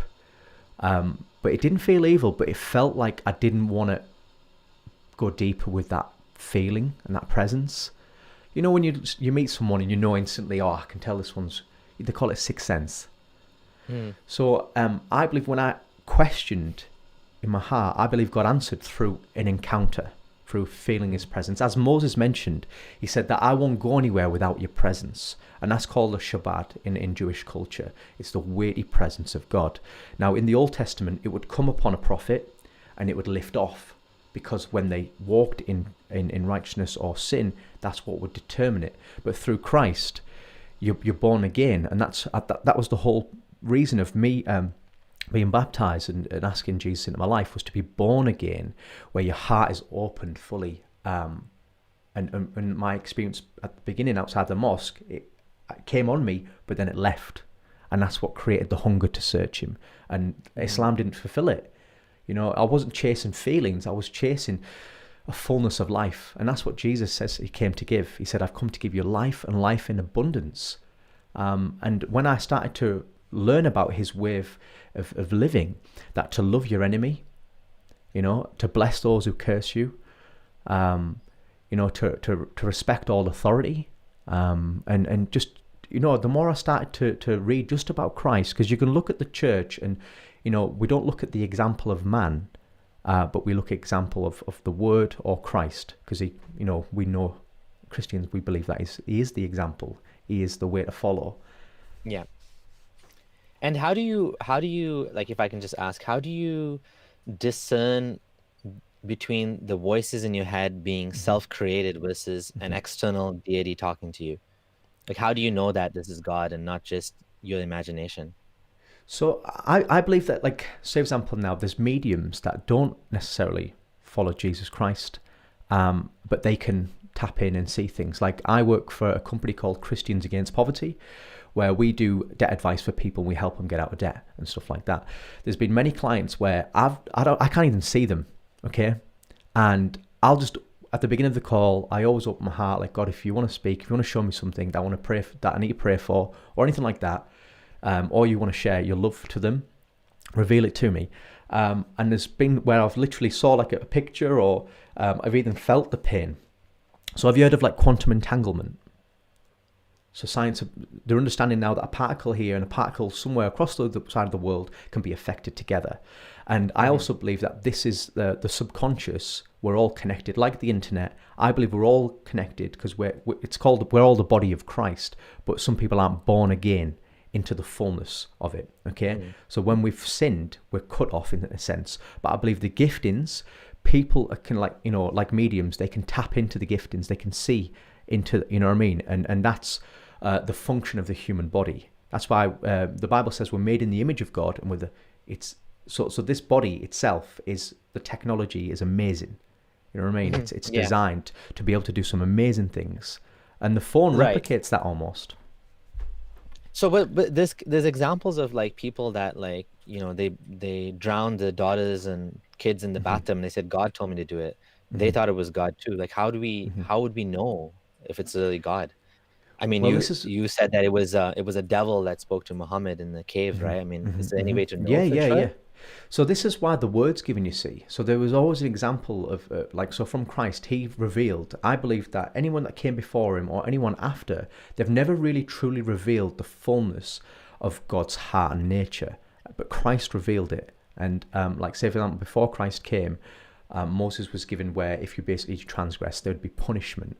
But Jesus said that God desires mercy, not sacrifice. And he needed to fulfill a new covenant. So God gave earth to mankind. So when mankind have basically made their own establishments, they need to then overturn it with new laws. And that's why God was given laws. And when Jesus came to fulfill all the laws, he was able to then establish a new covenant that was perfect in righteousness. They said the old law couldn't perfect no one. It was meant to reveal the sin nature. If anything, it caused more pain, because then people just kept on breaking the laws. So what was your question again? I'll pinpoint it on again. I was just trying to say about people. How do we sin? So that's so say for example, now I've not naming any names, but I know a few group of people that claim that loads of things are from Jesus, but it doesn't line up with the Bible. It doesn't line up with the Word of God. So it says, even in the Bible in the book of James, it says, test every spirit. And I think if it doesn't say, like, obviously if someone's saying they're hearing from God, or I'm going to kill my children, after the New Testament, like, so Abraham, obviously he heard from God. Yeah, Abraham is an example of that too, Yeah. So Abraham heard from God, but when you read the New Testament scripture, it reveals that he believed that God would raise him back from the dead. So like, there's a perfect example here is when Jesus, he's going to go off to another town to spread the preaching of the coming kingdom, which is at hand, he said. And then someone came up to him and said about, someone's passed away, let me bury him. With Lazarus. And he doesn't go immediately. he doesn't go to save him or anything to heal him, and he basically waits till he passes away, and it's used as a sign because when he's raised, they see the power and glory of God. So I Hmm. think when you're looking at certain things, if you look at it only from a narrow perspective or from one side of the story, you won't really know the wisdom and fullness of it. Because Abraham, his story is a mirror of Christ and God as the Father. So Abraham got his son was Yeah. carrying the wood up to be sacrificed, and the lamb was provided. And Jesus is God his Father. The Father sent the Son. He carries his cross, his wood, up and he's sacrificed, but he's raised. So he's the So it's lamb. so it's basically testing what you're feeling or hearing against the Bible. That's the way of knowing whether it's actually God or not God. Yeah. Definitely. I think Okay. there definitely needs to be a testing, and this is why in the church platform now you've got elders, you've got the fivefold ministry, which you've got prophets, apostles, teachers, and evangelists. So there has to be like an accountability, and there's also a discipleship where people need to come together and test things. But there are also, like the Bible says, that there will be counterfeits. There'll be an antichrist. There'll be many wolves in sheep's Hmm. clothing that will deceive people as well. Oh yeah, interesting. So I got to hear your story, you got to hear my story. It's been fun. This is good. So but yeah. So if anybody's got any, have you got more time yet, or should we take a few questions Yeah, if from you the can just viewers? try to finish up soon, it'd be good. Yeah. Yeah, Okay. We'll should we have two or three questions then from the people? sounds So good to yeah, me. guys, Yeah. if you've got any questions, just drop them in the comment section. I see one question from before the Woo program. Do you want me to take that one? Yeah, we'll put that up. Oh, you can put it up? Oh, okay. Yeah, that's from Anna D. So that I believe that's reference to having no creator. Yeah. So from my perspective, we're programmed by evolution. And I know it sounds like I'm making up like some entity, but it's not, there's no will behind evolution. A Mm, good example of that is when you look at dogs. We have molded dogs into every single type and shape possible, like from dogs that can smell drugs, like they have like 10,000 times the sensitivity, mhm, to like the tiny little puppies like chihuahuas or whatever. So in this case, we are the ones doing the shaping, and like by selecting the attributes that we want. So the same way with the personalities, like we are selected, for example, to love sugar and to love fat. Now, why would that be the case?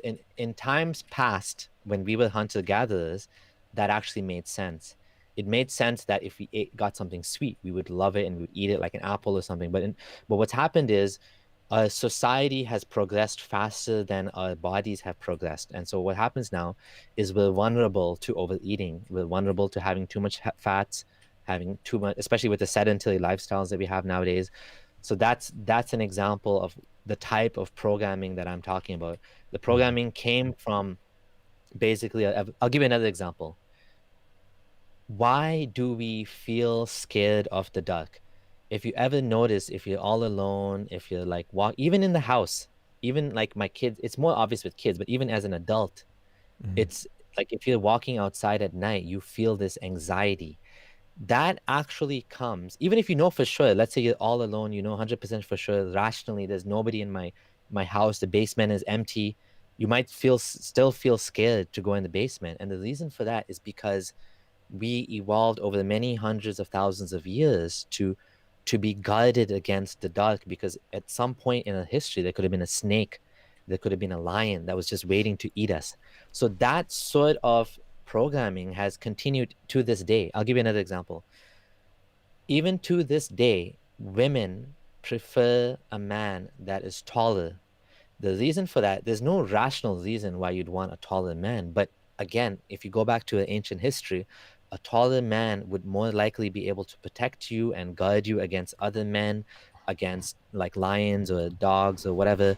So there's a lot of like, I mean, I think even as a theist, like you could still mm. accept that we've been shaped by the environment, even if you don't believe in necessarily that we came from monkeys or that we have a common ancestor with a chimp. Still, I think you could agree that there is some like sort of like we can change. That's what genetics is. Genetics is like my kids will have some of my attributes and some of my The wife's genes, attributes, yeah. and it gets passed on.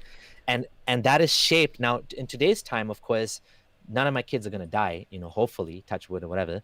But in the past, some of your kids would have died, and the ones that had the attributes of survival would have been the ones that would have passed on the genes. So that's who is doing the programming. That's what I mean by programming.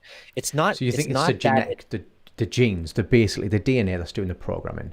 But so, it's so the my question would environment. be, It's the it's the environment that's doing environment. the programming. Okay. Yeah, through So the what through the about, selection of genes. because just to zone in that with the belief of creationism and evolution, did you Yeah. confirm that you believe that we came from monkeys? We've evolved from species to species. Yeah, so we didn't come from monkeys per se, but monkeys and humans both have a common ancestor that would have been more like what you see as a monkey today. So monkeys are not ancestors; they're you can say our cousins. But both of us have a common ancestor that split off. One became the monkey of today, and one became us humans, us basically Homo sapiens. Because I looked into this, you see, yes, when I was going on my journey questioning, and a gentleman went into the university where they, the Darwin theory and all that kind of stuff, and there was no evidence of any species adaptation to another species. There was only, like, say, for example, the nails would get a bit longer or a slight variation, but not species to species. So I think if we bring it all the way back to the beginning. Are you saying that from beginning of, do you believe in the Big Bang? Yes. Yeah. So Big Bangs happened. When did humans actually come? Was it thousands of years ago? And like, if there's so many variations and adaptations in evolution, then where's the in between type of species now? Because since I've been alive, I've only seen set species. You see, I've seen dogs. I've seen, and unless you crossbreed some dogs and it's a different breed, but I've never seen any type of other mid-species. And that's what you would see. If evolution was true, you would still see them mid-species, like intermediate type of adaptations. Yes. So I actually have a video on this, which I made some time ago. So the best resource for this would be Richard Dawkins' book, The Greatest Show on Earth. He really explains these questions in such like easy to understand detail. I can give you two examples right now. One of them is Archaeopteryx, and the other one is Tiktaalik. So, but in reality, every single like let's say animal is an intermediate species, meaning that like what I'm trying to say is that we have the fossils we have are obviously far and few in between, and it's a problem. There's certain conditions that have to exist an animal to be fossilized properly. But in terms of like intermediate species, we do have some examples that don't exist anymore. Archaeopteryx and Tiktaalik are two examples. But in general, the question you asked about, like, for example, the nails getting longer or stuff like that, there really is no barrier in nature that would stop those minor changes from gradually collecting into a bigger change. And the only difference between one species, so when we use the word species, what we mean is two animals that can no longer mate and reproduce and have a successful offspring. Yeah. So with dogs, obviously all dogs can continue to mate. They're all the same. They're all dogs, right? They're not cats. Yeah. But if the accumulation of changes happens for a long enough time, right? Then what happens is at some point they can no longer mate and it becomes a different species. That's the only difference.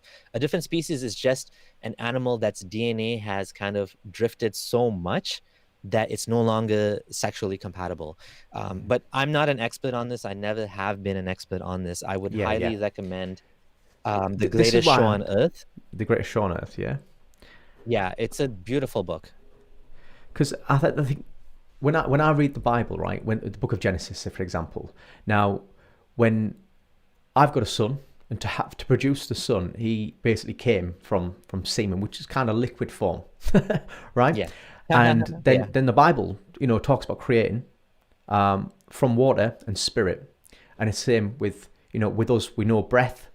So it says in the Bible in Genesis that he breathed in the breath of life and man became a living being. And he was made from the dust, but the dust was made from the water. So I know that when I had my son, he was pretty much made from liquid, okay? And when he's come out and he's birthed, you're waiting for the breath or the cry, and then the breath of life comes in.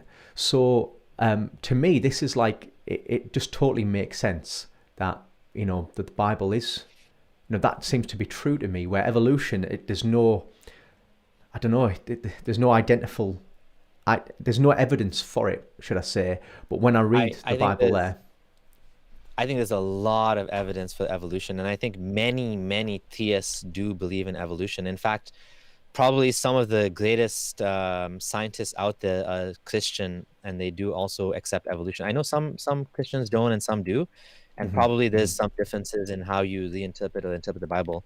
But if you look into the evidence is extremely overwhelming for evolution. I'll just give you one more example from the greatest show on earth.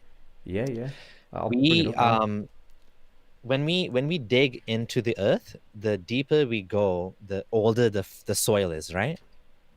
So like the soil kind of built up over time, right? So like when they wanted to do the experiment to prove that lead was being introduced into the environment in America by the gasoline companies, because the gasoline companies were adding lead to the fuel, right?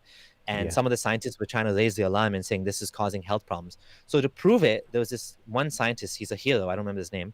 He went to Antarctica and he dug into the ice as deep down as he could. And from that, you can see the cross section would reflect the trapped gases at the time, right? So that's clear. So as you go back down, it's older and older and older. So now to take this information, when we dig into the soil, we find the fossils are in a very particular order. The fossils, you will always find, for example, flowers, and then after flowers, you'll have, for example, fish, and then after fish, you'll have amphibians, and after amphibians, you'll have mammals. We have never found an example of a mammal before, for example, fish, like a fossils, right? The fossils are in a very particular order that almost reflects, that exactly reflects the order of evolution of the animal kingdom. And if someone were to find a fossil that was before, like out of place from before where we expect to find it, from the Cambrian era or whatever, then that person would win an award, because that would change all of evolution. Because from what we know, that's never ever happened. So just a quick question there. So like if you've got if they're all living now, you'd have the bottom land, you'd have the sea, the water, yeah. So you'd have the foundation, then you'd have the sea, and then the fishes would be there, wouldn't there? And then you'd obviously have the land. In what order would you say that the mammals would be at the top, wouldn't they? And then obviously the mammals were the last to appear, right? The mammals were the last to evolve. So but if, say for example, now, like if there was a big flood, so for say example, right, and you had the mammals, they're on the top land, they're above the land. Then you've got the sea creatures, and then you've got the foundation. And imagine there was an earthquake or something, tectonic plate shift, and a mountain, and then land covered that. All of that land covered it, oof, and it went down. Yeah. Would it be the same order? It would, wouldn't it? No, well, in that case, like that's all an instant. That's an instant period of time. Let's say if there was a big explosion or a flood or something, all of that would be preserved at the same time. I'm saying as we dig deeper towards like the soil getting older and older and older, like we're talking like, hundreds of thousands of year old soil, not all at the same time. So what I'm saying is the scientific geological evidence shows that the fossil evidence reflects the order of evolution. That's what I'm saying. I'm saying this is one great and powerful proof that evolution did occur. That's what I'm saying. I'm saying that fossils are an order of, like, we don't find, for example, mammals before fish, or for example, flowers. You would find some flowers that are newer, but you'll never ever find a mammal that comes before when fish first appeared, because there were no mammals. But there was no mammals before a certain period of time. But what I'm trying to say is, it's almost like if I'm going to dig a hole now, and say for example, land's covered something. So like, the dinosaurs are mentioned in the Bible, and also there's a flood mentioned in the Bible. So the whole earth's flooded, and in the Bible it says basically that they only ate fruits, plants, and everything with seed in it. And it was after the flood with Noah, God said, now you can have the animal as food too, because I believe obviously the earth would have been in such a state, being covered with water for so long, that it would have changed a lot of things. So when you're coming back down onto the ground, when you dig, you would find them in that order. That's my logical thinking anyway. You mentioned that guy, the rationalizer. To me, that would be rational thinking, that they would be in that order because that's the order that's the way it's happening now. Fish are beneath me and mammals are on the ground. So well, but that's the order that that's the physical order right now, but that's not the temporal order. What I'm talking about is the temporal order of if I can just share this image. Hold on, can you see my screen? I'm trying to share. I don't know if you can see that. I can I don't know how add to that. do copy image Right address. there. I'll put that as guest one. Right, there you go. Side. So you're not on display, but we can see the order there.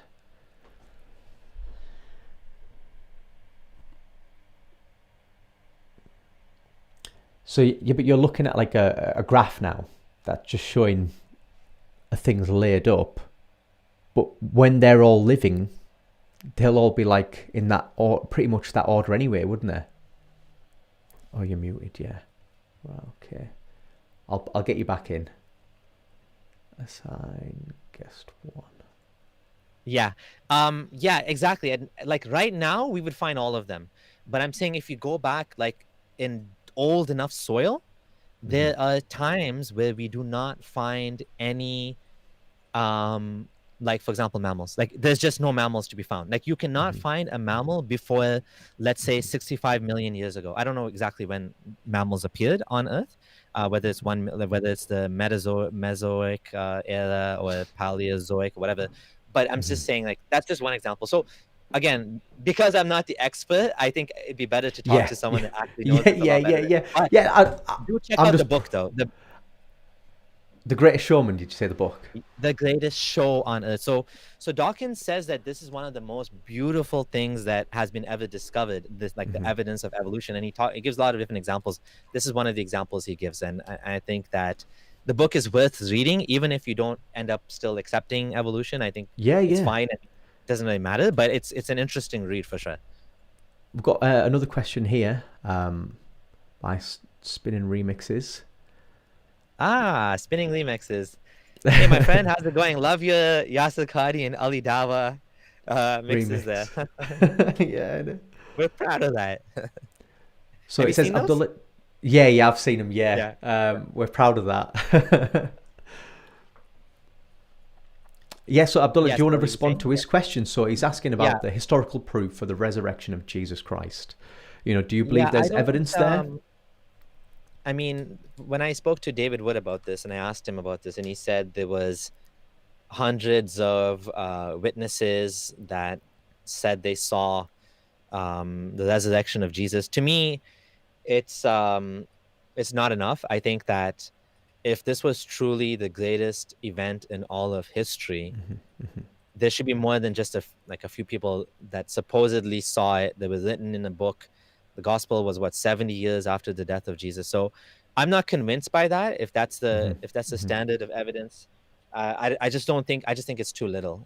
And I do think, honestly speaking, the Bible has a lot of the same issues that the Quran has in terms of scientific errors, in terms of inconsistencies and stuff like that.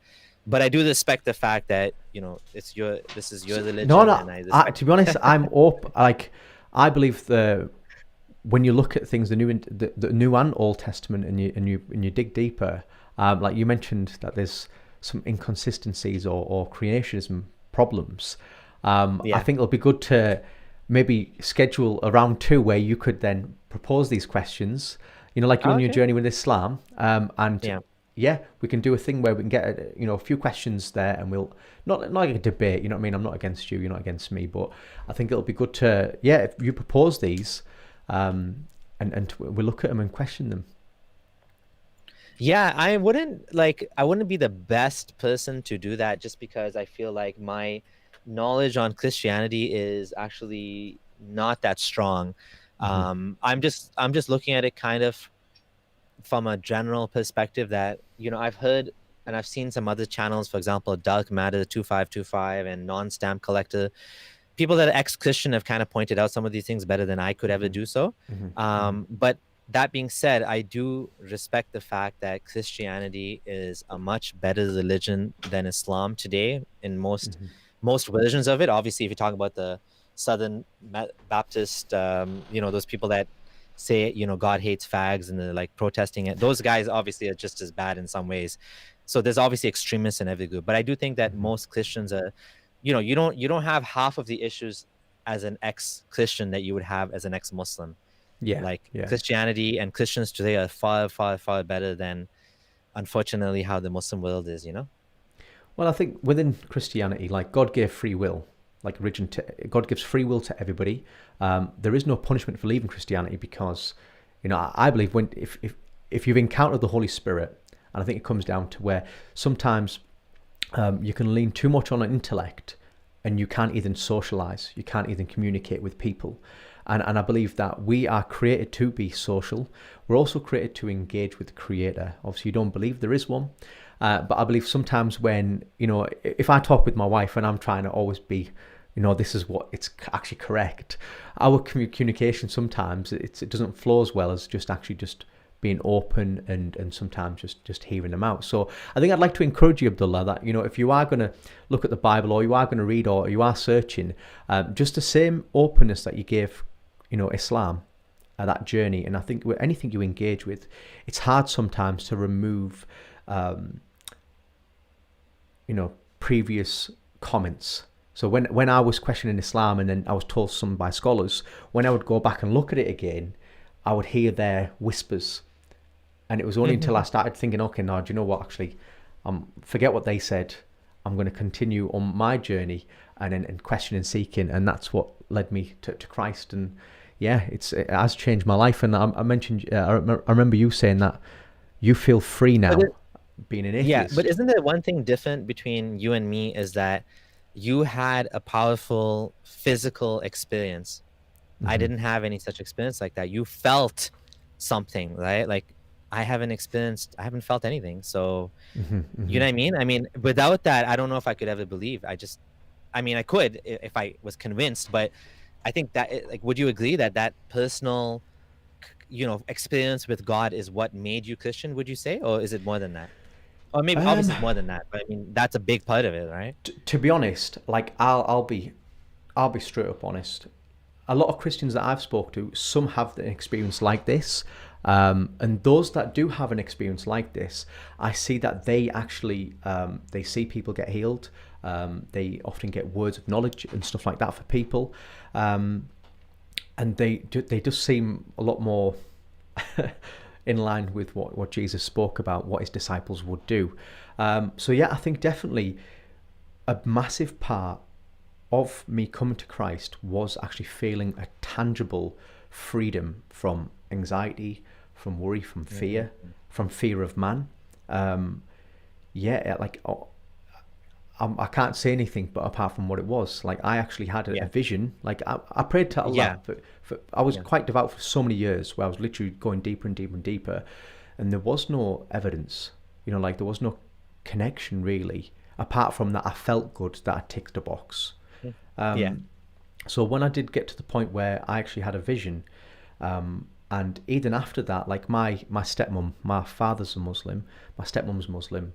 I was led by the Holy Spirit to pray for her, and she was healed. And to the point where she was that blown away that she was like, okay, and pray for a young boy that's got cancer in the family.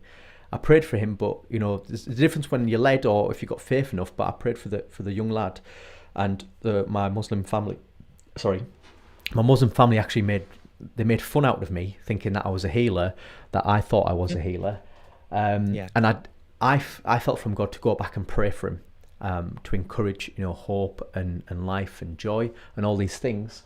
My monitor's gone off for some reason, but I'll still continue. But yeah, Yeah. so I didn't go back, but I felt from God to go back and continue to pray for him, and he passed away. But I learned a valuable lesson at this point, is not to be offended by people who would, make a mockery of things. Yeah. I mean, it's tough, but definitely if you're in this, if you're gonna be authentic, that's the cost of being authentic, is you need to have a tough skin, right? It's challenging, but especially if you're gonna walk away from your family's traditions, your family's background and all that. So yeah, it's a tough battle for all of us, man. I hear you, I feel you, Yeah, yeah. and thanks for having me. I really appreciate this conversation, and to kind of, I hope I didn't overstep my bounds. Being a guest and No, no, saying some of no. the things. No, to be honest, I think it's one of them where people should be free to be able to say what they believe. I also believe that it's good for people who aren't Christian to question Christians, and hopefully stir up their faith and get them to not defend their faith, because God doesn't need to defend him, but that they would then question and go deeper and get to know the Lord more in the Bible. But thanks for coming on the show. I really appreciate you being so open, and also being able to divert and go into what you believe at the moment as well. So if you are up for, you said you're not the best person for it, but I would really like to have you on the show again to discuss about Christianity. We can have a bit more of a structured thing. We had a few questions, and then we went a bit free roam. Yeah. But I would really like to have on the show and basically have a chat about Christianity, and how you'd feel about that, and your questions opposing why it's not the truth. Yeah, let's see. Let's talk about it, and we'll see if there's time we can do this again sometime. I do Yeah, appreciate it. Thank you. no problem. Well, thanks for joining us today. Thanks for watching the live stream. Thanks for all your comments and everything. So God bless you all, and Abdullah, God bless you and your family. I hope you have a happy New Year, and yeah, keep on the journey. Thanks. God bless. Bye. Bye.